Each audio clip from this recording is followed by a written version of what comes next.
presiden tidak boleh salah. Iya. Yang salah itu anak buah. Internasional begitu dipuja dan diagung-agungkan seorang Joko Widodo, putra Indonesia yang luar menggetarkan dunia, Pak. Brother, proyek ijazah palsu itu adalah proyek uang besar. Bertahun-tahun. Berapa tahun coba itu? Kalau Anda menyebutkan tentang sosok seorang Gibran yang tidak usianya tidak begini. Hey, Khalid bin Walid itu usia berapa tahun dipercayakan oleh Rasulullah dalam memimpin pasukan berperang? Masa tidak baca sejarah sih? Kita memilih demokrasi sebagai haluan politik kita di tanah air. Jangan Anda marah dong. Ini keputusannya bukan keputusan abal-abal, keputusan Mahkamah Konstitusi. Dia bilang, iya ada paman di sana, kan paman ini nenek moyangmu. Emang paman sendiri, 9 orang di sana, matamu itu. Assalamualaikum, jumpa lagi bersama saya di channel YouTube-nya Febri Adi. Gimana kabar teman-teman semuanya? Gua harap kawan-kawan semuanya baik-baik selalu, sehat-sehat selalu, serta dimurahkan rezekinya. Amin. Di kesempatan video kali ini kita bisa melihat bahwasannya mantan staf dari kepresidenan Muchtar Ngabalin mengatakan kalau di kasus ijazah Pak Jokowi ini ternyata ada proyek besar. Lo pantas. Pantas orang-orang si Roy CS ini ya, macam si Dokter Tifa, si Rismon Sianipar ini. Waduh, ngebat kali memang. Rupanya ada proyek besar di belakangnya. Aduh, pantas lah. Iya. Bukan sedikit rupanya kan proyek besarnya kan.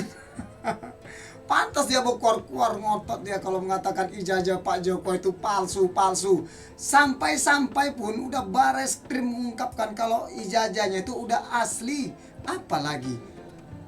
Apalagi mau klaim tuh Roy?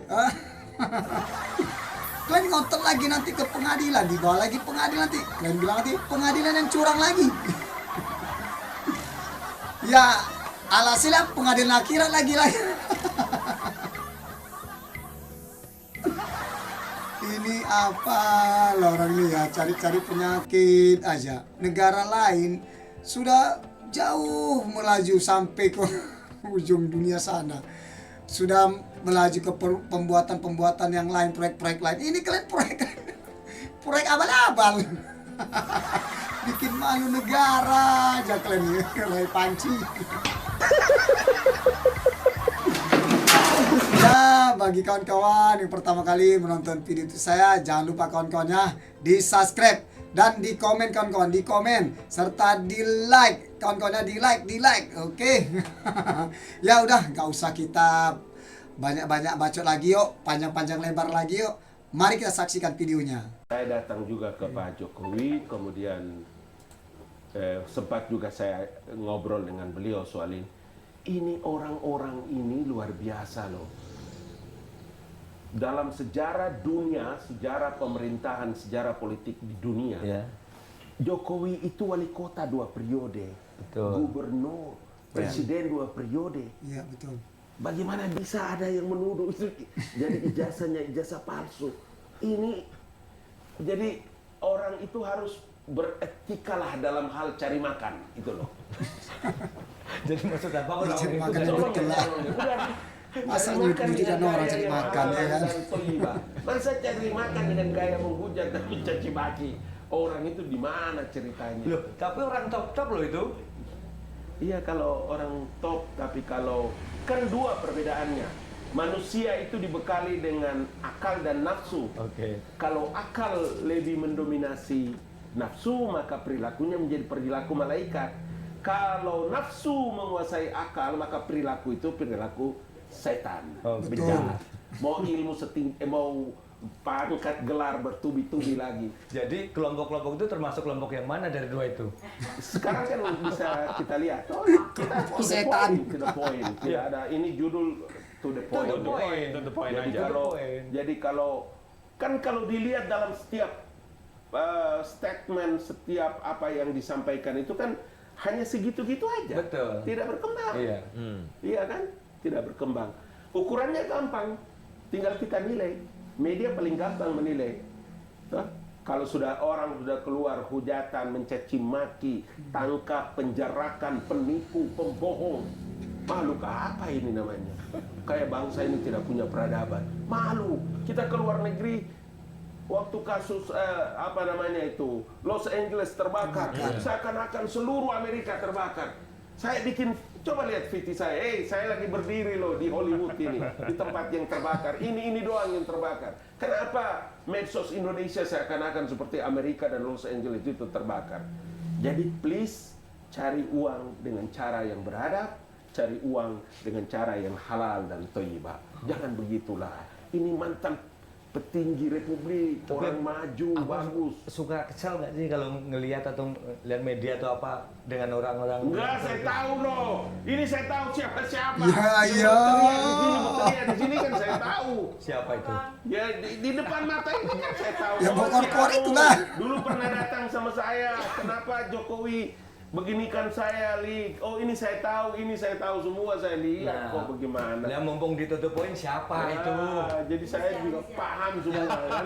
Yang dibalik itu kalau yang muncul di media kan kita tahu. Nah yang dibalik itu Makanya yang pernah saya bilang datang tadi, itu siapa? orang-orang ini kan cuma dihitung dengan jari saja, siapa-siapa gini. Hampir every day, setiap menit, setiap jam, setiap detik. Itu artinya berarti sebenarnya ada orang di balik mereka-mereka ini. Ini saya sudah tulis. Proyek ijazah palsu itu adalah proyek uang besar. Iya. Bertahun-tahun. Berapa tahun coba itu? Ya pantas lah. Berapa tahun? Ya. Masa nggak selesai, masa nggak habis-habis? Itu emang duitnya seberapa besar ya sampai nggak bisa habis? Pasti banyak lah. Ada sampai triliunan? Masih banyak. Kalau Indonesia urusan yang begitu kan sudah sangat profesional. Saya karena ya Mas Pong ya, kan kita guru besar ini profesor, bukan provokator ini. Jadi saya tidak bisa, saya hanya bisa berteriak di sini ya kalau diperlukan, kalau enggak saya nulis. Gitu, makanya karena abang profesor, kami sih nanya ini to the point aja nih bang, siapa sih bang gitu loh. Kalau saya nggak tahu. Siapa itu yang sudah dilaporin, sudah mulai diperiksa-periksakan. Kita tunggu aja nanti bagaimana. Saya juga berharap ini menjadi satu pelajaran penting orang seperti Presiden ke-7 Joko Widodo yang seumur saya ada di kantor Istana Kepresidenan, di kantor staf presiden, tidak pernah sedikit pun pandangannya atau gesturnya yang marah, yang apa sama saya tidak pernah. Begitu teduhnya memimpin, punya kearifan, kemampuan leadershipnya luar biasa. Kok bisanya ya? Tidak mungkin, ini pasti ada satu perkara yang sangat melukai relung-relung hatinya. Waduh. Karena terkait Pak Jokowi ini sebetulnya ini Pak Jokowi entah itu sebenarnya apa penyebabnya. Ini banyak yang negatif ke beliau. Satu ijazah itu bapaknya. Anaknya di merembes ke anaknya. Tidak ada rekomendasi untuk diganti. Gimana itu bang lihatnya? Kalau kita memilih demokrasi sebagai haluan politik kita di tanah air, jangan Anda marah dong. Ini keputusannya bukan keputusan abal-abal, keputusan Mahkamah Konstitusi. Dia bilang, iya ada paman di sana, kan paman ini. Nenek moyangmu. Emang paman sendiri. 9 orang di sana. Matamu itu. Iya dong, masa begitu caranya? 9 orang di sana. Keputusan Mahkamah Konstitusi itu adalah final and binding. Emang saya tidak pikirkan masa depan anak saya. Saya sekolahkan ke Amerika, saya kirim ke Jepang, saya kirim ke Korea. Dia harus sekolah, saya harus pikirkan. Dia pulang, saya harus membangun jaringan untuk dia bisa begini dan begini. Dia ada ilmu. Kalau hari ini Jokowi kemudian anaknya menjadi wakil presiden, dynasty, matamu. Mereka mengusulkan itu nggak melek atau bagaimana? Ya mudah-mudahan Allah berikan hadiah keberkahan supaya bisa ada kesadaran. Tapi kalau begini tinggal ya kita tunggu aja kalau nanti di Salemba kita datang atau di Sukamiskin kita juga tengok atau di sana Tangerang atau gitu kita datang aja. Karena kan kembali lagi ya Mbak. Ini uji lapor ini tadi yang asli ini ya, yang di sini ya. Ini ijazahnya kan fisik yang diberikan Mbak. Oke. Nah, jadi kemarin itu ketika itu diberikan kepada Bareskrim untuk di lab forensik, udah dikeluarkan pernyataan resmi nih sekarang dari Bareskrim hasilnya adalah identik. Nah ini menarik Mbak, fisik kan Mas? Fisik. Ya kemarin mana ijazahnya? Nggak ada. Yang terus dibangun narasi kan, oh RS dan RS, jadi Roy Suryo dan Rimon Sianipar, itu berulang kali itu salah identifikasi katanya gitu. Yang diidentifikasikan pakai digital forensik gitu. Padahal harusnya analog forensik. Oke, kita ikuti analog ya. Sekarang yang analog mana? Jangankan analog, maya kemarin nggak ada ijazahnya. Kalau ijazahnya ditunjukkan kepada masyarakat, ini loh analognya, ini loh fisiknya. Tapi udah dibawa kemarin sama Pak Jokowi, kan udah dibawa pulang. Itu salahnya. Wong belum selesai kok udah dikembalikan. Harusnya disita dulu dong. Tapi emang kalau menurut Mas Roy sendiri, ini kan ada nih ijazah aslinya. ijazahnya. Terus kemudian di belakang ditampilin fotokopi. Emang nggak cukup? Saya tidak bisa memastikan itu ijazah asli kalau Yang iyanya di matanya itu salah semuanya. Nanti pun udah diperiksa pun nanti di pengadilan, dibilang nanti pengadilan itu ngaco lagi katanya. Gak ada benarnya, ini otaknya otak panci, otak kaleng. Makanya sama itu salah aja, dirinya benar terus. Sama dia salah aja orang, tapi kok sama diri sendiri betul dirinya katanya. Otak-otak panci kayak gini, aduh. ya lihat kan harus diperiksa, harus diuji laboratorium. Loh, Itu udah. diperiksa, betul. Udah.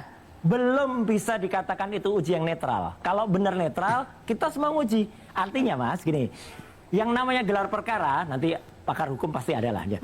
Gelar perkara itu digelarkan dulu, apalagi yang minta kan TPUA. Ini TPUA tidak diberitahu apa-apa, tahu-tahu ini udah jalan sendiri, meriksa siapa yang nggak jelas siapa yang diperiksa. Tahu-tahu ada bukti pembandingnya juga nggak jelas itu yang apa. Terus katanya udah ada gelar. Gelar itu harusnya menghadirkan juga pihak yang mengadu, pihak yang teradu, ada pakar A, pakar B, diadukan dan ijazahnya diperiksa bersama, itu baru yang namanya komprehensif dan Oke, kalau itu saya nanya ke Pak Susno deh. Pak Susno dari kemarin, sebagai Anda juga sebagai mantan penyidik, sebenarnya ini sudah gamblang nggak sih? Sudah jelas belum sih bahwa dari hasil konferensi pers yang menyatakan bahwa sudah didapat nih ya, dan juga uji lapor, kemudian juga bertanya kepada beberapa teman Jokowi, sebenarnya sudah cukup belum nih untuk menggambarkan ijazahnya Pak Jokowi ini? Baiklah, saya akan berbicara sebagai mantan penyidik ya. Dengan pengalaman hampir 36 tahun saya jadi Polri dan berkecimpung di bidang penyidikan. Kita mulai dulu dengan penyelidikan. Apa sih penyelidikan? Upaya membuat terang suatu peristiwa ya. Ada tidak tindak pidananya, kalau ada ditingkatkan di penyidikan untuk mengetahui siapa pelakunya dan membuktikan peristiwa itu. Gamblangnya begitu gitu bahasa pasarnya. Nah sekarang apa yang sudah dilakukan oleh penyelidik ya, karena ini baru tempat penyelidikan, bukan penyidik. Berarti kalau masih penyelidikan, berita acara yang dibuat itu non pro justisia. Nah, kemudian dia lakukan tindakan-tindakan yang sifatnya verifikasi. Undangan, belum panggilan yang berdampak hukum. Kalau tidak hadir, maka akan ada dampak hukumnya. Orang yang tidak hadir dalam panggilan polisi pro justisia itu bisa dijemput dan bisa dikenai pidana. Nah sekarang rupanya dari penyelidik ya baru sampai tingkat penyelidikan dia sudah katakan tidak ditemukan peristiwa pidana. Nah ini mungkin yang menimbulkan banyak pertanyaan mengapa tidak ditingkatkan menjadi penyidikan. Nah tidak ditingkatkan menjadi penyidikan mungkin karena unsur untuk menjadikan tidak pidana tidak ada gitu kan. Sehingga penyelidikannya tidak ada atau tidak cukup Pak Susno? Tidak cukup. Kalau di sini tidak cukup ya. Karena apa? Saksi yang menyatakan itu tindak pidana ada. Siapa? Setidak-tidaknya saksi pelapor. Saksi melapor mengatakan itu tindak pidana pemalsuan atau menggunakan sesuatu dokumen autentik palsu. Maka diperiksalah siapa pelapor tadi. Kemudian keterangan saksi pelapor nanti dibandingkan dengan keterangan-keterangan pihak lain, terutama UGM ya. Ditanya pada UGM. Nah, polisi yang datang ke situ tentunya selaku penyelidik membawa benda aslinya, ini asli tidak, kamu yang mengeluarkan apa tidak, gitu kan. Setelah mungkin tidak cukup dengan itu saja. Diperiksa juga prosesnya. Oke. Bisa saja barangnya asli, tapi proses timbulnya itu tidak sah. Nah. Maka dibuatlah proses tidak sahnya. Proses tidak sahnya, apakah Pak Jokowi kuliah di situ? Nah, ini dilihat dari pendaftaran. Ya. Oke, Dia terdaftar jadi artinya apa dari tidak? rangkaian demi rangkaian ini adalah ini tidak cukup untuk naik ke penyelidikan. Berarti artinya Pak Susno dengan hasil dari konferensi pers kemarin ini bisa dipertanggungjawabkan nggak, Di? Dalam hal penyelidikan bisa dipertanggungjawabkan. Dia katakan tidak cukup bukti. Mestinya dia katakan bukan tidak perlu berbicara masalah identik dengan tidak identik. Karena tidak cukup bukti itu bukan hanya hasil laborat saja. Hasil pemeriksaan pihak yang mengeluarkan, hasil pemeriksaan teman kuliahnya, hasil pemeriksaan tenaga administrasi. Nah, jadi jangan hanya berlandaskan bahwa itu dinyatakan tidak cukup sebagai tindak pidana karena hasil laboratorium. Oke. Ya urusannya sudah masuk di ranah yang tidak bisa kita punya tangan ada di situ. Bayangkan orang sekelas Joko Widodo harus tenteng-tenteng ijazahnya datang ke Polda dan lain-lain segalanya. Kan lucu. Orang itu semua, teman-teman saya dari luar negeri juga tanya, brother, ini bagaimana ini? Udah ente dengar dari saya, apa yang saya bicara ini kepastiannya tidak usah Anda ragu. Please.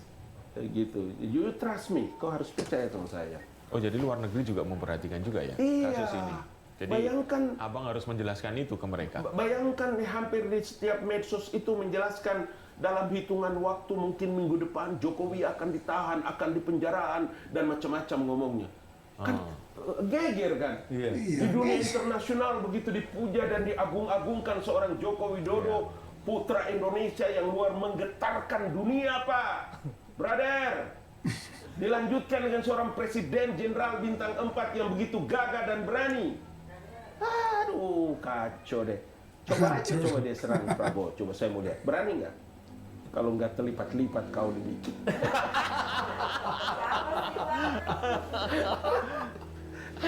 Sadar. Tadi Mas Lukman kan bilang sudah 100 tahun lebih. Betul. Apa itu? Kita. 100 kalau 1908 berarti 117 18 tahun. Betul. Iya kan? Iya. Stofa sekolah yang mereka bangun itu untuk mencerdaskan kehidupan anak-anak Indonesia, punya intellectual knowledge, punya culture, punya international network dengan baik. Masa kita tidak bangga dengan republik, dengan pemimpin-pemimpin hebat di republik ini? Pikir itu. Tapi gini bang, dunia kan sangat berubah, sangat dinamis gitu ya. Tapi kok Indonesia ini sibuk dengan problem-problem begini terus gitu. Cina udah bikin drone raksasa, kita Pakistan, dunia sudah begitu, tapi kita masih ijazah terus nih. Ijazah. Ya, Gimana ini? Ijazah Gimana ini kan juga tidak cukup 10 orang, mungkin Nggak ada 10 berarti? 8 orang. 8 orang. 8 orang. Oke. Bandarnya. Ya, 8 orang Itu dan kan di medsos saja kan. Iya, di rame. medsos. Iya, Coba Mas Pung lihat. Jokowi datang kemana? Datang ke Medan, datang kemana lagi? Luar biasa orang elok-elokan kan. Itu artinya bahwa memang ini orang baik. Jadi saya juga berterima kasih ya kita bisa cerita tentang perkara ini. Meskipun tentu tidak secara formal saya harus bicara karena saya tidak dapat delegation of authority untuk bisa menjelaskan tentang beliau, tapi sebagai orang yang saya lihat bagaimana sampai akhir dinas, kalau pulang malam di Bogor saya lihat bagaimana selesai dinasnya bekerja di Bogor, saya pulang Jakarta pagi-pagi saya lihat bagaimana perilaku kesehariannya kan saya mengerti. Tapi saya masih penasaran bang. Tadi ada 8 tuh yang kelihatan kita. Terus sementara kan tadi ada duit besar katanya. Itu Ya, jadi ada saya berapa tulis itu project ijazah palsu itu adalah project tanpa tender dengan uang gede. Begitu saya tulis. Oke. Biar saja itu the point saya ngomongnya. Betul. Ini eksklusif berarti nih tutup poin nih. Iyalah, Project tanpa tender. project tanpa tender. Jadi apa sebenarnya project itu, goalsnya yang dicita-citakan mereka itu? Nah, kalau ini mudah-mudahan nanti bisa Bapak Kapolda dan teman-teman di polisi kita percayakan semua fasilitas yang ada di polisi itu adalah fasilitas yang Tidak boleh diragukan oleh bangsa ini. Kalau bangsa ini ragu dengan polisi, bubar ini negara. Karena itu institusi negara. Karena itu kita harus berikan kepercayaan penuh kepada kepolisian negara untuk bisa melaksanakan tugas-tugas kerja penegakan hukum, memeriksa, dan macam-macam. Prof. Suryo, gue langsung keinget tentang penistaan agama yang telah dia lakukan. Dia membuat meme stupa hanya karena sentimen dia terhadap Bapak Jokowi. Di stupa itu ada muka Pak Jokowi, terus dia repost, akhirnya masuk penjara. Lalu ngomong seolah-olah dia ini adalah orang yang paling berilmu pengetahuan. Bahas ijazah apa pentingnya hari ini. Syarat minimal menjadi presiden juga kan hanya SMA sederajat. Apalagi kalau misalnya nanti terbukti kalau Pak Jokowi itu ijazahnya nggak palsu. Ya, maksud gue gini, ini bukan perkara tentang Pak Jokowi atau bukan. Ini perkara, lu sebagai orang yang berpengetahuan seharusnya membahas dan memberi gagasan untuk pemerintahan yang sekarang, Bapak Prabowo Subianto. Jadi, lu ini sakit hati banget sama Pak Jokowi sampai ganti presiden. Lalu hari ini orang-orang udah pada ke bulan, orang udah bicara tentang hal yang di luar pengetahuan orang Indonesia. Lu masih ngebahas ijazah. Ijazah asli ditunjukkan, tetap ada alasan untuk tidak percaya. Tetap akan dibangun narasi untuk tidak percaya. Mau dibawa ke ranah internasional, jikapun itu tidak terbukti, sampai akhirnya pengadilan akhirat. Ini larinya kira-kira ke situ. Yang pasti bahwa apapun yang dilakukan ini sesuai dengan kehendak beliau-beliau ini punya mau. Itu baru benar. Ternyata di belakang tuh ada donaturnya rupanya. Patutlah orang-orang Repan Cicek sini ngotot-ngotot terus ya kan. 1001 macam alasan kalau itu salah katanya. Kemanapun dibawa, sampai ke pengadilan akhirat pun bawa, tetap itu katanya palsu. Oke, boleh kawan-kawan semuanya, kita sudahi saja video YouTube kita kali ini. Bagi teman-teman yang telah menonton video YouTube saya sampai selesai, ya saya ucapkan terima kasih banyak kawan-kawannya. Dan tak kenal maka tak sayang. Salam satu jiwa. Wassalam.